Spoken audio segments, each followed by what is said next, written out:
Assalamualaikum warahmatullahi wabarakatuh. Al-Fatihah.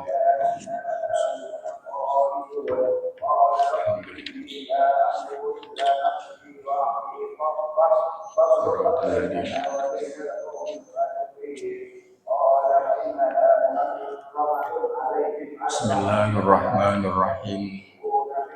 Alhamdulillahi rabbil alamin. Wa bihi nasta'inu ala umurid dunya waddin. Allahumma salli wa sallim wa barik ala khairil khalqi ajma'in. Sayyidina wa maulana Muhammadin wa ala alihi wa sahbihi ajma'in. Wa la hawla wa la quwwata illa billahil aliyyil azim. Amma ba'd. Subhanaka la ilma lana illa ma 'allamtana innaka antal alimul hakim. Qala al-mu'allifu rahimahullah ta'ala wa nafa'ana bihi wa bi'ulumihi fid dharain amin. Bismillahirrahmanirrahim. Antis inis watin wafatul mustafa khayyirna fakhtarna nabiyyal muktafa. Aisyatun wa Hafsatun wa Sauda, Sofiyatun Maimunatun wa Ramlah, Hindun wa Zainabun kaza Juwairiyah, lil mu'minina ummahatun mardiyah. Hamzatu ammuhu wa Abbasun kaza, ammatuhu Safiyatun la tuhtiha. Wa qabla hijratin nabiyil isra min Makkatin laylan liqudsin yudra. Wa ba'da isra'in urujun lis-sama hatta ra'an nabiyya rabban kallama. Min ghairi kaifin wal hisarin waftarad alaihi khamsan ba'da khamsina farad. Bismillahirrahmanirrahim. Antis iniswatin iku saking songo pira-pira garwa. Iku saking songo pira-pira garwa. Wafatul Mustafa utawi sedane nabi kang dipilih. Wafatul Mustafa utawi sedane nabi kang den pilih. Khayyirna den kon milih, khayyirna dikon milih sapa tis uniswatin. Khayyirna dikon milih sapa tis uniswatin. Fakhtarna mongko milih sapa tis uniswatin. Fakhtarna mongko milih sapa tis uniswatin. An-nabiyya ing Kanjeng Nabi al-muktafa kang den anut. Al-muktafa kang den anut. Aisyatun hiya Aisyah, wa Hafsatun lan Hafsah, wa Saudatun lan Saudah, Sofiyatun lan Sofiyah, Maimunatun lan Maimunah, wa Ramlatun lan Ramlah, Hindun lan Hindun, wa Zainabun lan Zainab. Kada kaya mengkono Zainab, kada iku kaya mengkono Zainab, Juwairiyatun utawi Juwairiyah. Lil mukminina iku keduwe pira-pira wong mukmin. Lil mukminina iku keduwe pira-pira wong mukmin ummahatun utawi pira-pira ibu. Ummahatun utawi pira-pira ibu maradiyatun kang den ridhoni. Maradiyatun kang den ridhoni. Hamzatu utawi Hamzah. Hamzatu utawi Hamzah. Ammuhu iku pamane Nabi. Ammuhu iku pamane Nabi. Wa Abbasun lan Abbas. Wa Abbasun lan Abbas kada kaya mengkono ammuhu. Kada kaya mengkono ammuhu. Ammatuhu utawi bibine Nabi. Ammatuhu utawi bibine Nabi Sofiyatun iku Sofiyah. Sofiyatun iku Sofiyah datuh tidain. Datuh tidain kang anduweni anut. Datuh tidain kang anduweni anut. Pun kemarin. Alhasil selanjutnya kita wajib mengetahui antis iniswatin wafatul Mustafa khuyyirna fakhtarnan nabiyal muktafa. Wafatnya Nabi yang dipilih, Nabi Mustafa atau Nabi yang dipilih itu meninggalkan 9 istri. Itu meninggalkan 9 istri. Ke-9 istri disuruh memilih antara Nabi dan dunia. Disuruh memilih antara Nabi dan dunia, maka mereka semua memilih Nabi Muhammad yang diikuti. Maka mereka semua memilih Nabi Muhammad yang diikuti. Aisyatun wa Hafsatun wa Saudah, Sofiyatun Maimunatun wa Ramlah, Hindun wa Zainabun kada Juwairiyah, lil mukminina ummahatun marodiyah. 9 istri tersebut adalah Aisyah, Hafsah, Saudah, Sofiyah, Maimunah, Ramlah, Hindun, Zainab, dan juga Juwairiyah.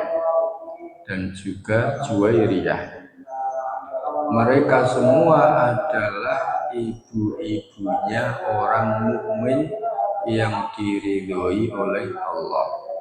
Mereka semua adalah ibu-ibunya orang mukmin yang diridhoi Allah.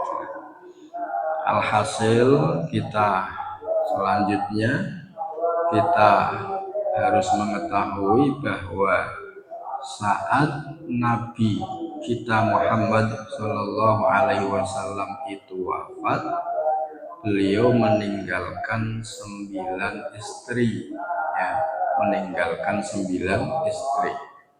Nah, 9 istri tadi saat dinikahi Nabi itu mereka diminta untuk memilih antara memilih dunia, memilih kekayaan, atau milih Nabi, ya.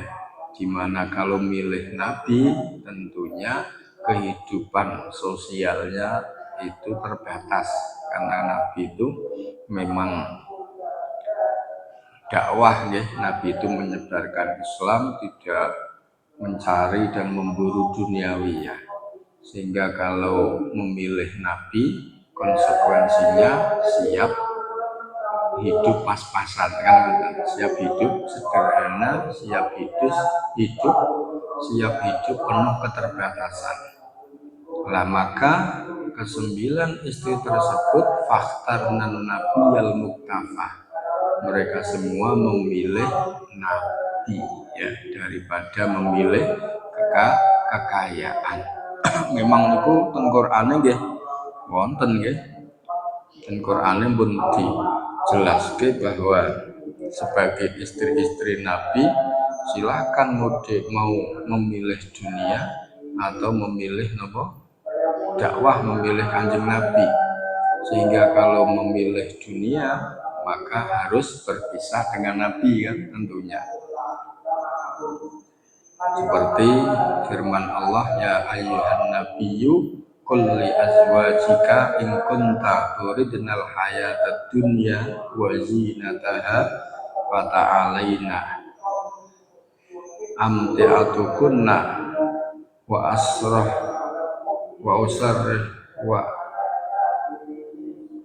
usrihkunna sarahan jamilan wa in kuntunna turidnallaha wa rasulahu wad darul akhirata fa innallaha a'adda lil muhsinati minkunna ajran 'azima. Yaitu ya, itu memang disuruh memilih. Wahai Nabi, katakan kepada istri-istrimu, jika kalian semua memilih kehidupan dunia dan perhiasan dunia, maka kalian akan mendapatkan harta-harta dunia tersebut ya. Tapi apabila kalian itu memilih Allah dan memilih Rasulnya dan memilih akhirat, maka sesungguhnya Allah akan menyediakan bagi kalian yang berbuat baik, menyediakan pahala yang besar, yang sangat besar ya. Nah ini bayangkan ya, jadi para istri-istri Nabi itu disuruh memilih, mengikuti tetap bersama Nabi alias dalam keterbatasan kehidupan sosial, kehidupan dunianya, atau memilih kekayaan. Kalau memilih kekayaan ya harus meninggalkan Nabi ya, memilih kekayaan meninggalkan Nabi. Nah setelah disuruh memilih, kemudian para istri-istri Nabi itu semuanya memilih Nabi Muhammad Sallallahu Alaihi Wasallam. Maka tidak heran ya, para istri-istri Nabi itu hidupnya dalam keterbatasan. Kadang tidak setiap hari makan kan, ya tidak setiap hari makan. Tapi mereka alhamdulillah wanita-wanita yang memang dipilih oleh Allah Subhanahu wa Ta'ala untuk mendampingi Nabi, sehingga tak satu pun mereka yang mempermasalahkan urusan ekonomi, urusan keuangan kepada Nabi. Sekarang kan repot, misalkan Kanjeng Nabi itu mau dakwah, kemudian istrinya mas rantai duit kerja di repot kan, misalkan ya kan, mau dakwah sana, mau menyampaikan wahyu mas berhasil entek misalkan ya. Maka walaupun apa yang dilakukan Nabi, mereka diam saja ya, tidak mempermasalahkan, diberi nafkah terima, belum ada ya, tidak menuntut, mereka mengikhlaskan ya, nafkah-nafkah yang belum diberi oleh Nabi kita Muhammad Sallallahu Alaihi Wasallam. Maka dengan mereka semua memilih Nabi, mereka adalah wanita-wanita mulia, wanita-wanita yang layak mendampingi Nabi dan mendapat kedudukan yang tinggi, sehingga mereka semua akhirnya mereka semua itu disebut ummahatul mukminin, layak menjadi ibu-ibunya para mukmin. Jadi semua istri Nabi itu adalah ummul mukminin, ya, ibunya orang mukmin.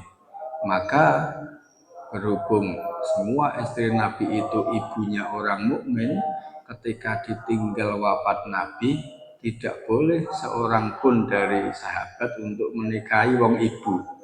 Kayak dari jenengan misalkan menikahi ibunya asal boten haram, hukumnya haram, ya. Maka bagi para sahabat diharamkan, ya, para sahabat, para orang-orang muslim, orang mukmin itu diharamkan untuk menikahi istri-istrinya Nabi setelah Nabi meninggal, karena para istri Nabi itu bergelar ummahatul mukminin, yaitu ibu-ibunya orang-orang mukmin. Paham ya? Nah, siapa dari 9 istri Nabi tersebut? Yang pertama adalah Aisyah. Kita ketahui Aisyah ini binti Abi Bakrin, anak perempuannya sahabat Abu Bakar. Beliau dinikahi Kanjeng Nabi. Wakilah ada yang mengatakan berumur 7 tahun, ada yang mengatakan berumur 9 tahun, ya. Ada yang mengatakan 9 tahun. Nah, Aisyah ini satu-satunya istri Nabi yang statusnya gadis, ya, yang statusnya gadis saat dinikahi Nabi. Nah, yang lainnya termasuk Khadijah dan lain-lain yang nanti disebutkan, semuanya dinikahi Nabi dalam keadaan statusnya janda, ya. Artinya pernah punya pasangan, pernah punya suami. Hanya Aisyah saja yang berstatus berstatus gadis. Yang nomor 2 adalah Hafsah binti Umar, ya, anak wanitanya Umar Al-Faruq, sahabat Umar, ya. Ini Hafsah binti Umar. Yang ketiga Saudah binti Zam'ah, ya, Saudah binti Zam'ah. Nah, ini Saudah ini, ya, ada sebuah kisah yang mana ini bisa dicontoh oleh para wanita-wanita yang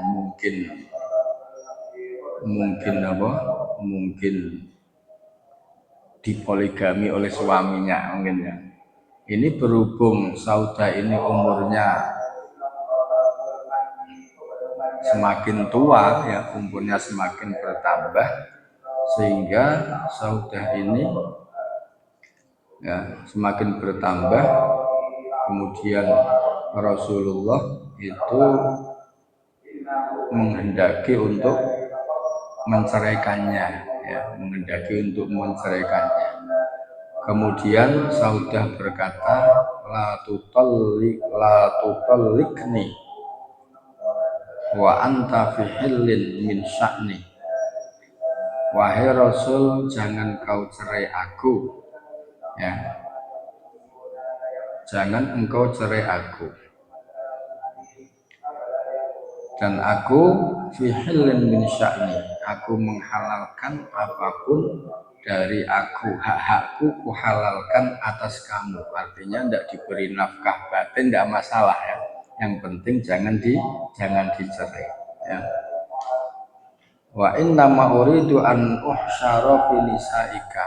Aku ingin tetap menjadi bagian dari istri-istrimu, ya. Wa inni qad wahabtu yaumi li Aisyah. Sedangkan jatah giliraku saya berikan ke Aisyah saja, kan ngoten.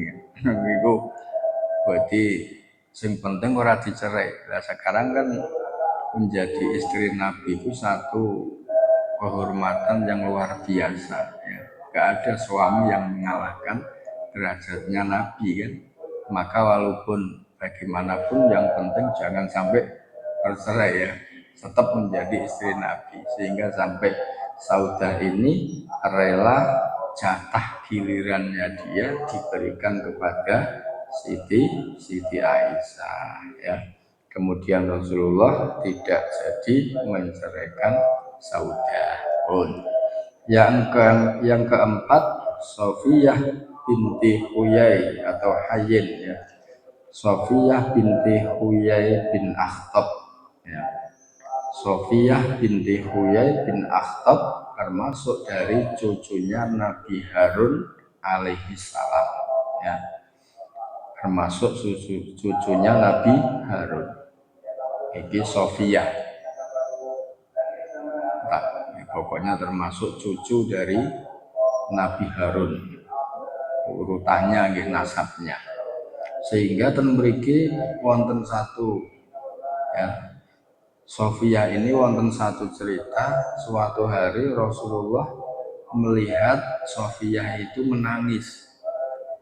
Setelah melihat menangis ditanya, "Mayu bekiki, apa yang menyebabkan kamu menangis wahai Sofiyah?" Sofiyah berkata, "Balagoni anna Aisyah wa Hafsah takulani." Aku mendengar kabar bahwa Aisyah dan Hafsah, Aisyah binti Abu Bakar dan Hafsah binti Umar, itu keduanya berkata bahwa kami berdua itu lebih baik dari Sofiyah ya. Kami berdua lebih baik dari Sofiyah karena kami berdua adalah anak-anaknya, anak wanitanya, paman-pamannya Nabi dan menjadi istrinya Nabi ya. Artinya ngeten nggih. Jadi Aisyah dan Hafsah ini membanggakan nasabnya, ngeten nggih. Jadi Sofiyah kalah oleh apik kita karena kita itu satu istrinya Nabi, dua itu termasuk dari orang-orang dekat Nabi lah ya. Nyatanya Abu Bakar kayak apa hubungannya dengan Nabi, Umar juga ya. Nah, sehingga Siti Sofiyah ini merasa sedih ya, merasa sedih karena kalah nasab kan. Bareng ngoten diadukan ke Kanjeng Nabi, apa jawaban Nabi? Ala qulta lahunna kaifa takunna khairan minni. Apakah kau tidak berkata kepada mereka berdua, bagaimana bisa kalian berdua itu lebih baik daripada aku? Wa abi Harun wa ammi Musa wa zauji Muhammadin sallallahu alaihi wasallam ya.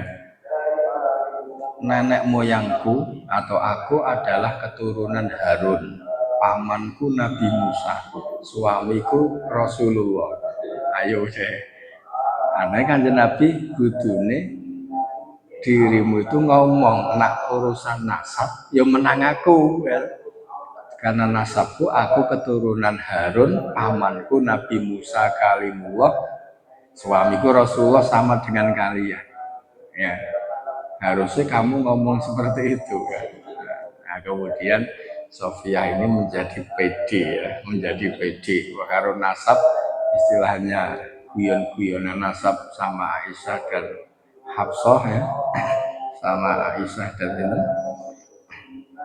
sama Aisyah dan Hafsah tidak kalah ya, karena nyatanya Sofiyah itu keturunan Rasul yang hebat yaitu sinten Nabi Harun ya. Nabi Harun duwe dulur Nabi Musa, berarti Nabi Musa pamane ya. Wah itu nasabe dhuwur endi ya. Paham niku nggih. Iku Kanjeng Nabi merovokasi ngoten nggih. Kudune kowe ngomong nak urusan nasab, ayo dhuwur-dhuwuran aku iki turunane Harun ya. Pamanku Musa. Aku juga istri Kanjeng Nabi sama dengan kalian. Ayo dhuwur endi. Akhirnya Sofiyah pede ya, orang nangis meneh. Oh iya. Yang kelima Maimunah binti Al-Haris ya. Ini Maimunah bintil Haris. Yang keenam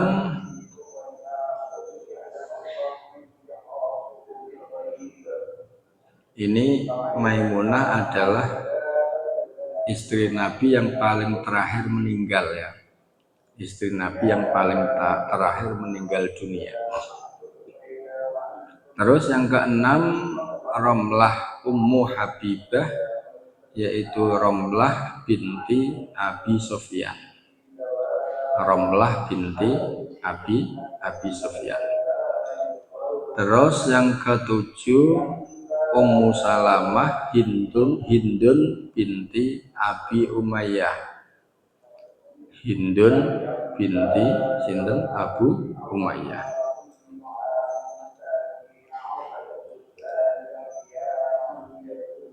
Nah, untuk Hindun ini ya. Untuk Hindun ini ada satu riwayat yang mengatakan kalau Hindun ini seorang yang tidak punya keluarga. Maksudnya tidak punya keluarga itu wali-walinya sudah pada tidak ada. Dia punya seorang anak laki-laki ya, seorang anak laki-laki. Sehingga ketika dilamar oleh Rasulullah, Hindun ini berkata, ya, marhaban bi Rasulillah, selamat datang wahai Rasulullah. Artinya bergembira ya, selamat datang. Aku senang dengan lamaranmu wahai Rasulullah. Ya. Akan tetapi aku ini seorang wanita yang mempunyai anak, ya, yang mempunyai anak. Dan aku seorang wanita yang tidak mempunyai wali. Berarti dari jalur wali nasabnya itu sudah meninggal semua ya. Karena wali nasab kan nanti ada ayah ke atas ya. Terus kalau tidak ada baru saudara laki-laki. Kalau tidak ada lagi baru saudaranya ayahnya ya. Itu semuanya tidak ada. Semuanya tidak ada. Kalau saudara ayahnya tidak ada, nanti anak-anak dari saudara ayahnya sudah tidak ada semua. Sehingga Hindun ini berkata, laisa hunna ahadun min auliyai. Ya. Aku tidak punya satupun wali nikah. Ya. Jadi setelah begitu Rasulullah itu tetap meyakinkan Hindun untuk mau dinikahi ya.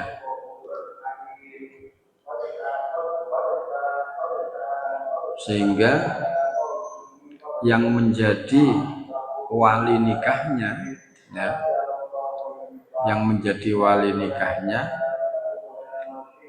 jadi Rasulullah tidak mempermasalahkan apa yang menjadi bebannya, pikirannya sinten Hindun.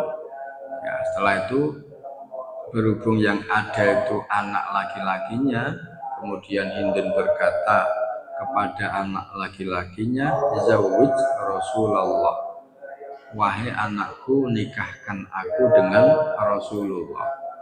Kemudian anaknya itu menikahkan Hindun dengan Rasulullah, sehingga ini menjadi dalil bahwa anak laki-laki itu bisa menjadi wali nikah ya. Bisa, tapi bukan madzhab kita. Kalau madzhab kita Syafi'i tidak boleh, anak itu tidak boleh menjadi wali nikah ya. Yang boleh itu orang tua ayah ke atas ya. Ayah ke atas berarti ayah, terus ayahnya ayah sampai ke atas ya. Kalau sudah tidak ada, itu nanti saudara laki-lakinya, baik saudara laki-laki sekandung atau seayah ya, atau seibu ya, saudara laki-lakinya. Kalau tidak punya saudara laki-laki, maka ke paman-pamannya ya, paman-pamannya dari ayah, Pak D, Pak Lek, pamannya dari ayah.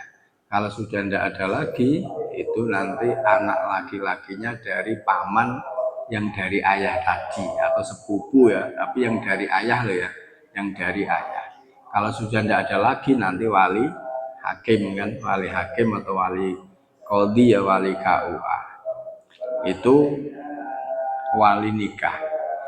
Nah, akan tetapi untuk Rasulullah ini itu yang menjadi wali nikahnya Hindun menikah dengan Rasulullah itu anak laki-lakinya Hindun. Tapi ini bukan mazhab kita ya. Kalau mazhab kita mazhab Syafi'i dan juga mazhab Maliki itu tidak memperbolehkannya ya, nggak memperbolehkan seorang anak laki-laki itu menjadi wali nikah.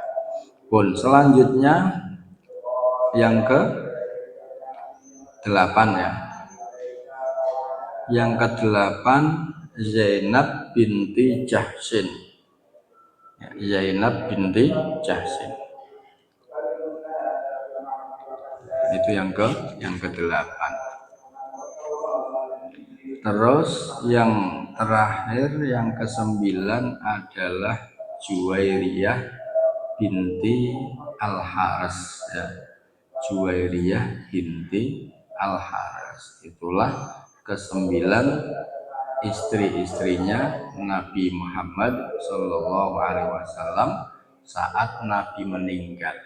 Artinya saat Nabi meninggal itu meninggalkan 9 istri ya, 9 istri. Sehingga sak mangke niki diikuti oleh para ulama-ulama, diikuti oleh para sahabat, para umat-umat Nabi ya. Sebisa mungkin kalau meninggal itu tidak keadaan jomblo, yang sewu ya. Sehingga karena niru Nabi ya, Nabi meninggal itu jomblo enggak karena masih meninggalkan istri. Sehingga sahabat-sahabat dulu ada yang ekstrim ya, sampai umur 90 katakanlah itu istri meninggal suruh carikan istri, walaupun mungkin secara biologis enggak mumpuni, karena dia itu tidak senang ketemu Allah dalam keadaan menjomblo ya. Karena kelingan dawuh Nabi syararukum uzzabukum nyuwun sewu kuwi pokoke nerangke hukum wae. Dadi syararukum uzzabukum. Nek sing tau ngaji Qurratul Uyun ana nggih. Syararukum uzzabukum, seburuk-buruk kalian itu yang jomblo ya. Sehingga samangke tradisine para ulama-ulama yang solih-solih itu tentunya itu juga ketika istrinya wafat cari lagi. Jadi nanti kalau meninggal itu posisinya ndak jomblo ya. Nah, itu ndak jomblo pun. Tapi ini mboten wajib gitu, mboten wajib. Nah karena niki ngikuti sunnah Nabi kan, karena Nabi saat meninggal itu saat wafat Nabi meninggalkan berapa istri? 9 istri. Berarti Nabi wafat keadaan jomblo mboten? Mboten nggih. Tapi nak wanita ya ndak masalah ya, ndak masalah. Misalkan wafat ndak meninggalkan suami ndak masalah kalau wanita. Nyatanya para istri Nabi setelah Nabi wafat semuanya janda sampai meninggal dunia ya. Karena semuanya itu dijuluki ummahatul mukminin, ibunya orang mukmin. Maka berhubung semua istri Nabi itu ibunya orang mukmin, haram bagi sahabat dan bagi orang muslim siapapun menikahi. Seperti jenengan sing cowok misalkan nikahi ibunya yang sama haram ya, haram menikahi ibunya. Maka para sahabat pun tidak boleh ada yang menikahi janda-jandanya Rasulullah Shallallahu Alaihi Wasallam karena semua istrinya Nabi itu adalah ummahatul mukminin, ibunya orang-orang mukmin. Maka semua istri Nabi itu setelah wafatnya Nabi itu semuanya meninggal dalam keadaan janda ya, tidak bersuami karena nggak ada yang boleh untuk menikahinya. Karena istri Nabi adalah orang-orang pilihan ya, orang-orang pilihan, ibu ya, ibu. Jadi ibu itu mulia kan, ibu itu mulia ya. Pun Hamzatu ammuhu wa Abbasun kada ammatuhu Sofiyatun zatuh tidak. Hamzah adalah pamannya Nabi. Wa Abbasun kada, begitu juga Abbas adalah pamannya Nabi. Sedangkan bibinya Nabi adalah Sofiyah yang mengikuti Nabi dalam keimanan. Alhasil maksudnya Hamzah dan Abbas itu pamannya Nabi dari jalur ayah ya. Maka disebut amun itu dari ayah. Kalau dari ibu kholun ya, kholun. Paman dari jalur ibu, Arabnya itu bahasa Arabnya kholun. Kalau dari jalur ayah amun ya. Kalau bibi dari jalur ayah ammatun, kalau dari jalur ibu kholatun ya, kholatun. Nah, ini yang diterangkan di sini adalah dari jalur ayah. Dari jalur apa? Ayah. Lah, adapun paman-paman Nabi yang dari jalur ayah ya, dari jalur ayah itu ada 12. Ya, ada 12. Yang pertama adalah Hamzah ini ya, Hamzah. Terus yang kedua Abbas. Yang kedua sinten? Abbas. Terus yang kedua Abbas. Yang ketiga Abu Thalib. Ya, yang ketiga Abu Thalib. Yang keempat Abu Lahab. Sing tabat siyada itu ya, tabat siyada Abi Lahab ya. Itu keempat Abu Lahab. Yang kelima Haris atau Haris ya, tapi ini ibunya beda-beda ya. Jadi Sayyid Abdul Muthalib itu bojone ya akeh pirang-pirang ya. Makanya Hamzah ini ibunya adalah Halah. Jadi ayahnya sama yaitu Abdul Muthalib semua, tapi nanti ibunya beda-beda. Hamzah ini ibunya Halah ya. Abbas ibunya Kilah ya. Abbas itu ibunya Kilah, berarti Hamzah bin Halah ya, bin ibu maksudnya ya, dari ibunya itu Halah. Hamzah ibunya Halah, Abbas ibunya Kilah, terus Abu Thalib ibunya Fatimah ya, ibunya Fatimah. Seperti Sayyid Abdullah berarti ayah Nabi itu saudaranya Abu Thalib ya, saudaranya Abu Thalib. Mula sing kerumat Kanjeng Nabi kan Abu Thalib karena saudara kandung ya. Kalau Hamzah, kalau Abbas kan saudara tunggal pak ya, saudara tunggal pak. Kemudian Abu Lahab ibunya Layin ya, Layin binti Hajir ya. Jadi ibunya Abu Lahab, ayahnya tetap Abdul Muthalib ya. Terus yang kelima Haris atau Haris ibunya Samroh. Yang keenam Zubair ibunya Ummu Abdillah ya, ibunya Ummu Abdillah. Yang ketujuh, paman ketujuh Jahal ya, ibunya Ummu Hamzah. Jahal ibunya Jahal, Jahal bin Ummu Hamzah. Yang kedelapan Abdul Ka'bah ibunya Ummu Abdillah, berarti ini saudaranya Zubair ya, saudaranya Zubair. Tunggal karo Zubair, tunggal ibu sama Zubair. Yang ke-9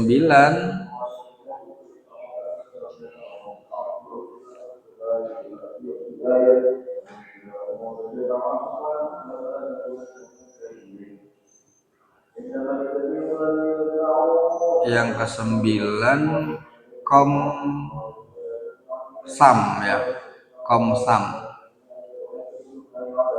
ibunya Ummul Haris ya. Ibunya Ummul Haris Komsam ya.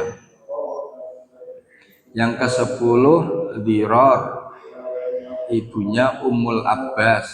Berarti istrinya Abdul Muthalib piro ya kan? Ibunya dewe-dewe kan ternyata. Dirar ibunya Ummul Abbas. Terus yang ke-11 Hidak ya, atau Waidak ya. Waidak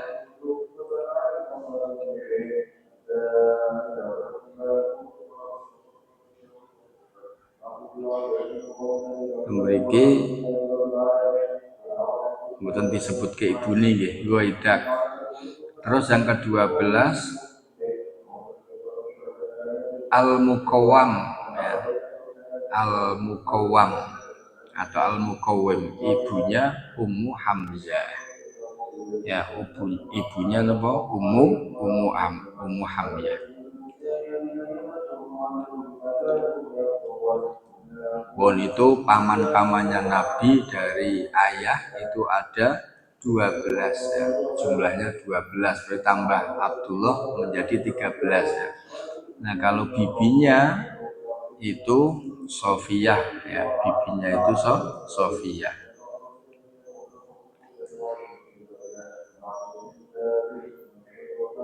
Bon, bibinya Sofiyah. Bibi berarti entah itu Makde atau Maklik ya, orang tahu, yang penting itu bibi dari jalur ayah itu Sofiyah. Ini menjadi sahabat kan, akhirnya Sofiyah menjadi sahabat wanita karena kemudian beriman ya. Jadi yang beriman nanti kan Hamzah, kemudian Abbas, kemudian Zubair kan beriman semua ya. Yang lain itu yang terkenal paling nentang kan Abu Lahab. Yang lain itu enggak ada ceritanya kecuali yang mati sejak kecil ya, yaitu Komsam tadi ya. Komsam itu mati sejak kecil ya. Bon. Ini paman-pamannya Nabi dari jalur ayah. Bismillahirrahmanirrahim. Wa qabla hijratin nabiyil isra mimmakatin lailan liqudsin yudra wa ba'da isratin urujun lisama hatta ra'an nabiyya rabban kallama. Wa qabla hijratin lan iku ing dalem sadurunge hijrah. Wa qabla hijratin nabi lan iku ing dalem sadurunge hijrahe Kanjeng Nabi. Al-Isra'u utawi Isra. Al-Isra'u utawi Isra mimakatin saking Mekah. Lailan ing dalem wektu wengi. Lailan ing dalem wektu wengi. Liqudsin marang Baitul Maqdis. Liqudsin marang Baitul Maqdis. Yudra kang den kaweruhi apa Qudsin. Yudra kang den kaweruhi apa Qudsin. Wa ba'da Isra'in lan ing dalem sakwise Isra. Lan iku ing dalem sakwise Isra urujun utawi munggah, tegese Mi'raj. Urujun utawi munggah lisamai maring langit. Lisamai maring langit. Hatta ro'a sehingga ningali an-nabiyyu sapa Kanjeng Nabi. Sehingga ningali an-nabiyyu sapa Kanjeng Nabi Rabban ing pangeran. Rabban ing pangeran kalama kanggo nemi sapa Rabb. Kalama kanggo nemi sapa Rabb min ghairi kaifin saking tanpa cara, min ghairi kaifin saking tanpa cara, wan hisorin lan tanpa wan hisorin lan gebak ya.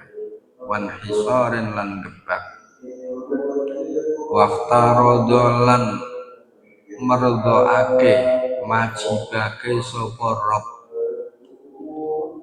waftarodolan majibake sapa Rob alaihi ing atase nabi khamsan ing salat 5 wektu, khamsan ing salat 5 wektu, ba'da khamsina ing dalem sakwise 50 wektu, ba'da khamsina ing dalem sakwise 50 wektu, farodo merdoake sapa Rob, farodo merdoake majibake sapa Rob. Selanjutnya wa qabla hijratin nabiyil isra mimakatin lailan liqudsin yudra. Sebelum hijrahnya Nabi diisrakan dari Mekah pada malam hari ke Baitul Maqdis yang kita ketahui yaitu Baitul Maqdis yang ada di Palestina ya. Wa ba'da Isra'in urujun lis-sama, dan setelah Isra lalu dilanjut Nabi dinaikkan, dimi'rajkan atau dinaikkan ke langit sehingga Nabi melihat Tuhan, yang berbicara kepada Nabi tanpa cara dan tanpa cara apapun dan tanpa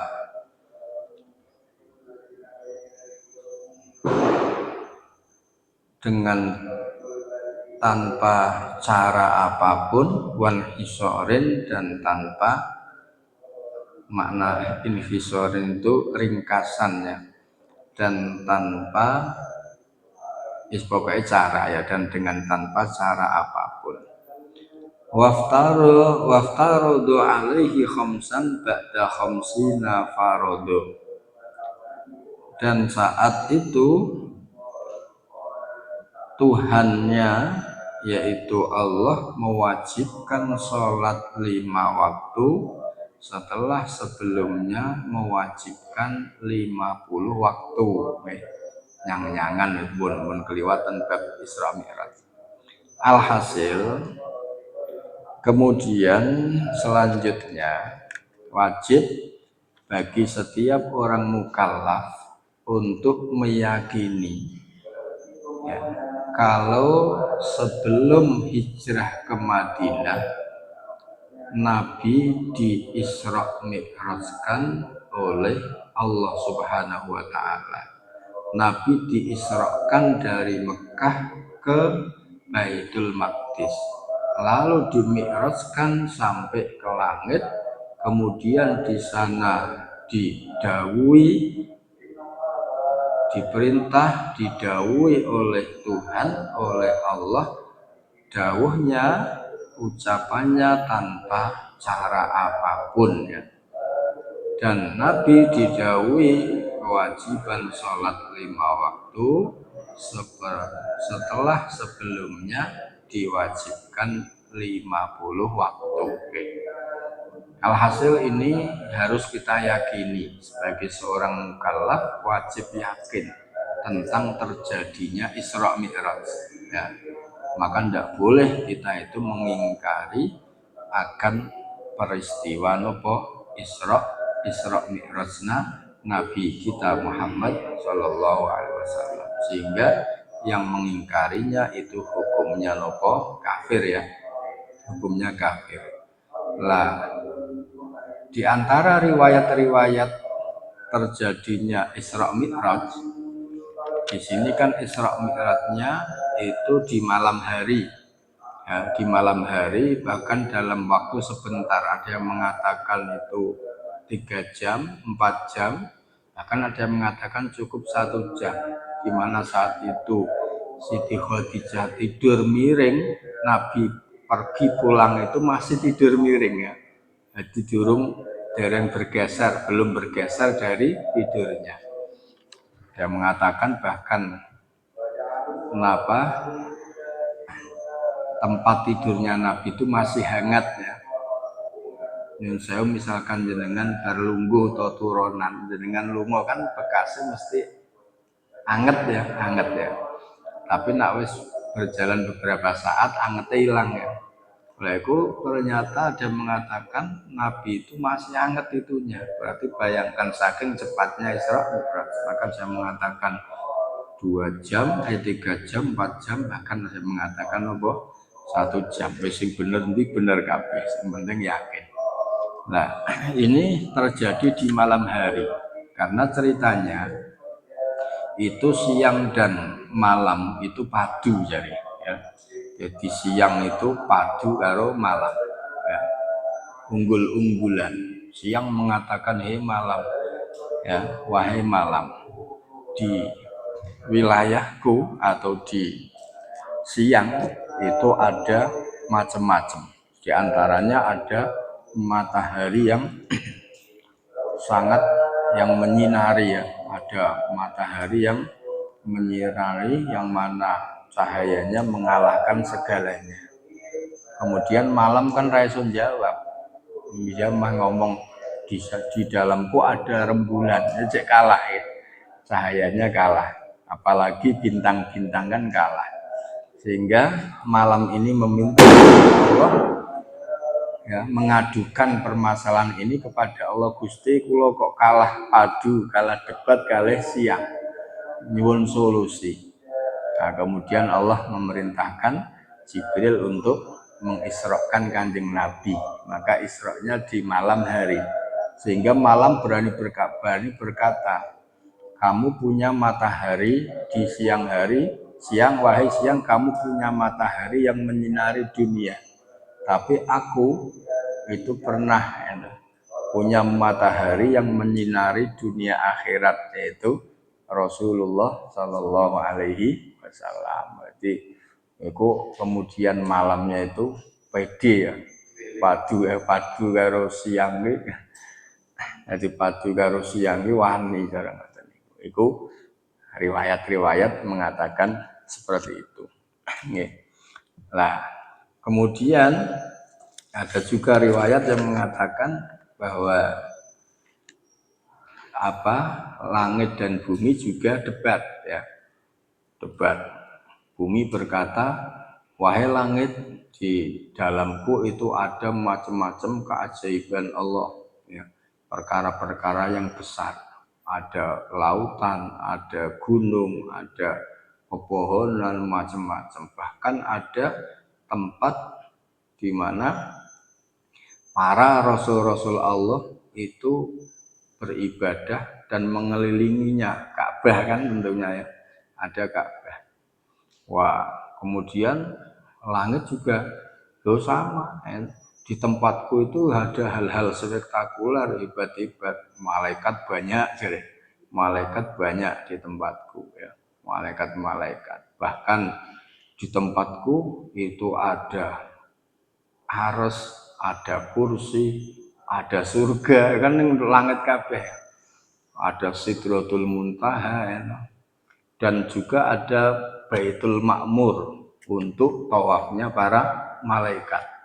Wah, padu-padu, jadi orang sing kalah kan. Nah, kemudian bumi, tapi kamu masih kalah denganku. Di dalamku ada manusia paling agung, yaitu Rasulullah Shallallahu Alaihi Wasallam. Kemudian langit itu kemudian mengadukan yang Allah, Gusti kula meheri ya, meheri karo bumi. Bumi itu dinggoni kekasih panjenengan, makhluk yang paling mulia. Nah, kula kok mboten nate dinggoni.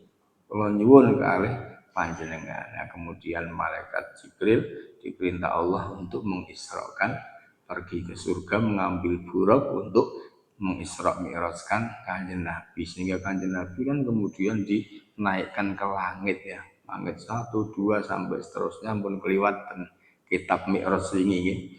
Nah itu menjadi langit itu menjadi merasa bangga, surah kalah meneh karo bumi ya, bahwa walaupun hanya sebentar saya juga pernah dilewati atau ditempati manusia yang agung kekasihnya Allah Subhanahu wa Ta'ala. Itu diantara riwayat-riwayat penyebab Isra Mi'rajnya, di Isra Mi'rajkannya Nabi kita Muhammad Sallallahu Alaihi Wasallam. Nah, Nabi tadi diterangkan Isra Mi'raj. Isra itu dari Mekah sampai Baitul Maqdis ya.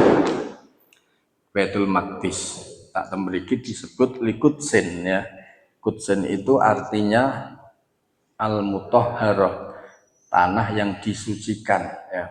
Qudsin itu artinya suci atau dibersihkan, disucikan ya. Karena disebut Qudsi ya, disebut Qudsi Baitul Maqdis, rumah yang suci, itu karena Nabi Ibrahim pernah berdoa agar tanah situ minta disucikan oleh Allah Subhanahu wa Ta'ala ya. Jadi sekitar Baitul Maqdis itu Nabi Ibrahim berdoa kepada Allah agar tanah tersebut itu disucikan. Kemudian diijabahi Allah, akhirnya disebut dengan Baitul Maqdis ya. Baitul Maqdis, rumah yang disucikan atau rumah suci. Jadi kayak rebutan ya, kayak rebutan. Pun niku disebut Qudsi atau Baitul Maqdis karena Nabi Ibrahim berdoa agar bumi situ disucikan oleh Allah Subhanahu wa Ta'ala.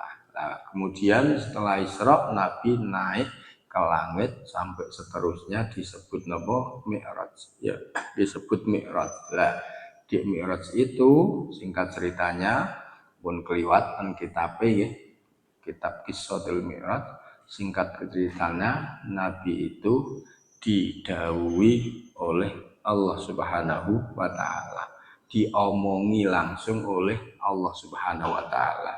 Nah, ten mriki niku Kanjeng Nabi itu melihat, jadi hanya Nabi saja yang diberi kesempatan melihat Allah Subhanahu wa Ta'ala, yang lain belum ya, belum. Jadi Nabi melihat Allah dengan tanpa kaifin wan hisorin, tanpa cara apapun, dan didhawuhi Allah dengan tanpa cara apapun. Maksudnya ngeten nggih. Intinya Nabi melihat Allah, Nabi berbicara, berdialog dengan Allah. Kula jenengan ampun bayangke, ampun mikirke carane, pokoke yakin wae nek Nabi melihat Allah, Nabi itu dialog dengan Allah Subhanahu wa Ta'ala. Carane mboten usah dipikirke, mboten usah dibayangke. Engko ndak janggal ya, karena keimanan ini ya, keimanan itu intinya yakin. Karena keimanan itu di luar akal, di luar logika. Ya, walaupun keimanan bisa ada yang dilogikakan, tapi secara umum keimanan itu tidak bisa dilogika. Kalau di logika kata Imam Malik ya, barang siapa memperpanjangkan akidah, artinya memperpanjangkan tanya, itu pada ujungnya akan semakin tidak percaya. Contoh misalkan, kita wajib percaya kalau Allah itu wujud, kalau Allah itu ada. Ya sudah selesai. Kamu jangan tanya terus bentuknya Allah kayak apa, nggak boleh ya. Terus Allah bertempat di mana, nggak boleh. Karena kalau kamu tanya sampai situ, kamu akan ragu, ya kan? Kamu akan ragu, ya, akan ragu-ragu. Dan pertanyaan tersebut mesti akan mengembang ke pertanyaan-pertanyaan yang kemudian mengurangi derajatnya Allah. Contoh, engkau berdasarkan ayat, misalkan innallaha 'alal arsy istawa ya. Allah itu istiwa di arsy. Jika engkau memaknai istiwa itu bertempat ya, bertempat ya, Allah itu bertempat di arsy, maka kamu akan tanya lagi, terus tempat arsy yang pojok tengah, yang pojok mana ya, atau yang tengah ya, mesti akan tanya seperti itu kan ya. Misalkan loh, terus bertempatnya di arsy itu Allah itu sekarang duduk apa berdiri ya, wah terus itu ya, maka akan menjadikan keimanan menjadi ragu-ragu, akhirnya malah jadi orang yang tidak beriman. Maka cukup diyakini Allah itu wujud, Allah qidam, baqo, sak terus ya. Allah itu maha kuasa ya. Allah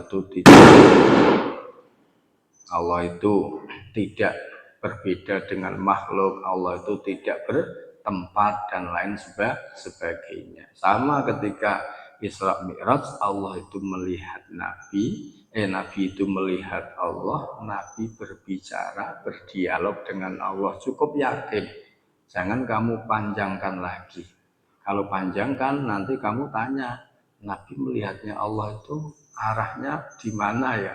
Atau keberadaan Allah itu pas di arsy atau pas di Sidratil Muntaha, kan repot ya, repot. Terus melihatnya Allah itu gambarannya bagaimana? Wah, repot ya. Terus berbicara dengan Allah itu kira-kira bahasa Arab atau bahasa Indonesia, ya repot meneh kan? Karena ya kan? Ya karena walaupun Quran itu bahasa Arab ya, tapi kita tidak boleh mengatakan, padahal Quran itu kan dawe Gusti Allah, ucapannya Allah ya. Ternyata Quran itu bahasanya apa? Arab. Berarti apakah Allah itu ngomongnya Arab? Kan tidak bisa begitu, Allah itu Tuhannya semua makhluk. Maka ucapannya Allah itu tidak berbentuk huruf apapun, tidak bersuara apapun ya. Biwairi kaifin, dengan tanpa cara apapun, tidak mengandung suara, tidak mengandung huruf ya, dan lain sebagainya, tidak seperti ucapannya makhluk ya. Kalau ucapannya makhluk itu kan mengandung suara, mengandung huruf ya. Sampai misalkan ono wong bisu lho ya, tetep ono suarane kan. Lagi tang wawa mbok kuwi hurufe apa ya. Tapi ada suaranya kan. Jadi itu karena makhluk. Nah, sedangkan Allah, ucapannya Allah, kalamnya Allah itu beda dengan makhluk. Berarti kalamnya Allah itu tanpa suara, tanpa huruf, tanpa kalimah apapun ya. Karena setiap suara itu kan nanti mengandung huruf ya, mengandung huruf. Jangan ra percaya ya, misalkan ada burung bersuara, iku sing ngrungokke beda wong, iku bisa nulis huruf beda-beda nggih. Misalkan burung, misalnya burung nopo, misalnya tuat. Jadi kalau jenengan sing nulis ya sesuai bahasa Indonesia. Sing krungu wong Arab ya ditulis huruf Arab ya. Sing krungu wong Inggris misalnya, jadi tulisan Inggris kan, karena tetap mengandung apa? Mengandung huruf ya, tetap. Nah, maka kalamnya Allah itu tidak mengandung suara, tidak mengandung apa? Huruf apapun ya. Nah, itu kita yakini saja kalau Isra Mi'raj Nabi itu melihat Allah, Nabi itu berdialog dengan Allah lah. Dari dialognya Nabi dengan Allah, Allah mewajibkan Nabi kita sholat 5 waktu, di mana sebelumnya mewajibkan sholat 50 waktu. Kemudian ketemu Nabi Musa, ngenyang, akhirnya nyang-nyangan kali Gusti Allah ya. Kemudian jadi pinten, jadi 5 waktu sampai sekarang kita melakukan sholat 5 waktu. Bon niku Isra Mi'raj kita harus meyakini, seyakin-yakinnya sebelum Nabi hijrah Nabi ya di Isra Mi'rajkan ya, hijrah kurang lebih setahun sebelum hijrah ya, setelah istrinya meninggal yaitu Khadijah dan pamannya meninggal atau di Amul Hazan tahun duka, Nabi itu diisrakan diisra mi'rajkan oleh Allah. Kemudian setelah setahun kanjeng Nabi diperintah Allah, perintah hijrah kan itu. Kita harus meyakini Nabi itu diisra mi'rajkan, kemudian pada endingnya diwajibkan sholat 5 waktu. Pun kudu percaya, yakin seyakin-yakinnya. Wa ballaghal ummata bil isra'i wa fardi khamsatin bilam diroi. Setelah Nabi itu di Isra Mi'rajkan, kemudian pulang sampai ke Mekah lagi, lalu Nabi menceritakan peristiwa Isra Mi'raj kepada umatnya, kepada kaum Quraisy. Bagaimana keterangan lengkapnya insya Allah binjang ya, sekalian kataman siswa insya Allah rampungan ya. Wallahu a'lam bishawab. Al-Fatihah.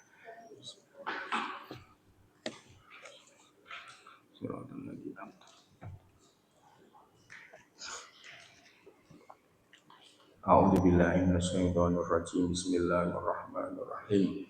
Alhamdulillahi rabbil alamin. Allahumma shalli ala sayyidina Muhammad wa ala alihi wa sahbihi ajmain. Allahumma ighfir lana dhunubana wa liwalidina wa limasyayikhina wa lidawil huquq alaina wa likafatil muslimina wal muslimat. Allahumma la tada' lana fi majlisina hadha damban illa ghafartah wa la aiban illa satartah wa la hamman illa farajtah wa la makruban illa nafastah wa la maridan illa syafaitah wa la dainan illa adaitah wa la hajatan min hawaijid dunya wal akhirati illa qadaitah ya rabbal alamin. Nas'aluka ilahana an tarzuqana rizqan halalan wasi'an thayyiban. Rabbana anfa'na bima 'allamtana wa 'allimna ma yanfa'una wa zidna ilma. Allahumma innaka 'afuwun karim tuhibbul afwa fa'fu anna ya karim. Allahumma innaka 'afuwun karim tuhibbul afwa fa'fu anna ya karim. Allahumma innaka 'afuwun karim tuhibbul afwa fa'fu anna ya karim ya Rahman ya Rahim bi rahmatika ya arhamar rahimin. Allahumma inna nas'aluka husnal khatimah wa na'udzubika ya Allah min su'il khatimah. Rabbana atina fid dunya hasanah wa fil akhirati hasanah wa qina adzabannar. Wa sallallahu ala sayyidina Muhammad wa ala alihi wa sahbihi wasallam. Alhamdulillahi rabbil alamin. Al-Fatihah.